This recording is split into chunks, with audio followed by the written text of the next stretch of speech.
videos. This will be a really quick video over Egyptian poetry. I love going over the Egyptian poetry because a lot of folks have a big stereotype about ancient Egypt. Primarily, it's something like the traditional mummy and those movies and all the art you see with the just your typical stereotyping, and so it's really fun because a lot of people, due to that, have disconnected from the idea that we actually had real people living there, and these real people had emotions, and they had desires, they had needs, and they had lives. And so it's really interesting to see through the poetry. It tells us so much about the people as human beings. And so the poems I want to take a moment to cover here is, number one, it's Akhenaten's hymn to the sun god Aten, and a few of the Laden hymns. Or Laden, however you wish. So the interesting thing about Akhenaten is that we see with his poem, we would not say it's directly monotheism, because he does acknowledge, if you will, lesser gods or lesser powers in the universe. However, he focuses on one and puts that one God above everything, which is completely unusual. He, in a way, changed their religion during his reign. Made it to where the only god you needed to serve, that you really need to focus upon, was Aten, which is the sun god, which you'll see in the Laden hymns as well, that the sun, with the many names it may have, is very important. It is the number one god, and for many reasons. We need the sun more than anything else in this world. If we don't have the sun, we don't have anything else on this earth. So they had a good reason for that. But in the hymn to the sun god Aten, he props the sun up as the main giver of life. He says that without the sun we have absolutely nothing, which we can see that on the physical sense. So and when you're looking at that, you have to really consider or take into account that with this ancient culture, lack of technology in the sense that we have technology, they still need the sun for growth and agriculture and everything, for light. There is no electricity, nothing. So you think without that, how much they really need that sun and how much it really means to them.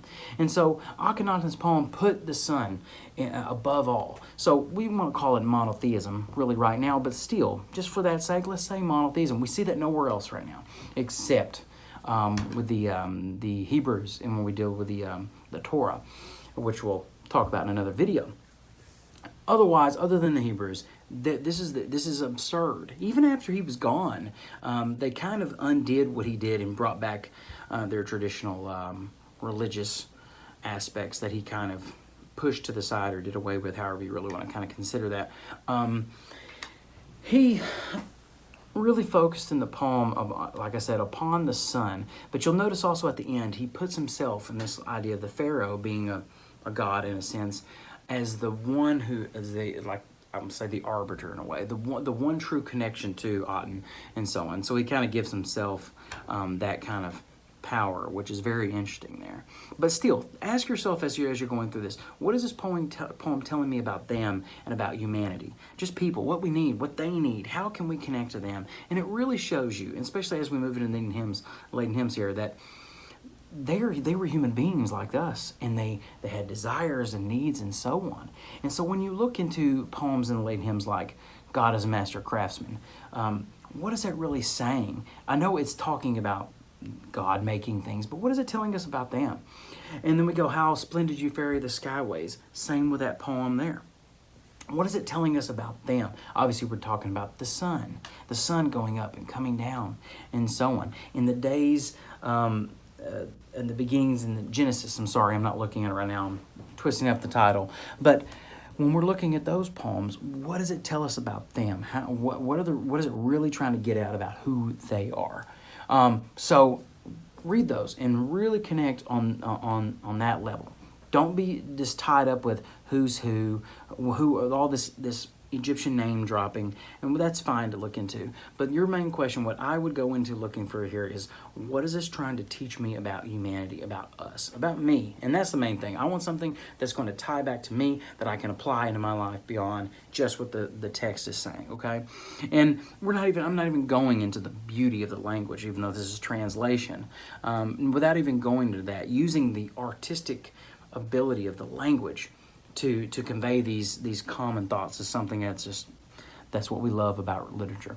So there you are. If you have any questions, let me know in the comments or shoot me an email, and I will get with you as soon as possible.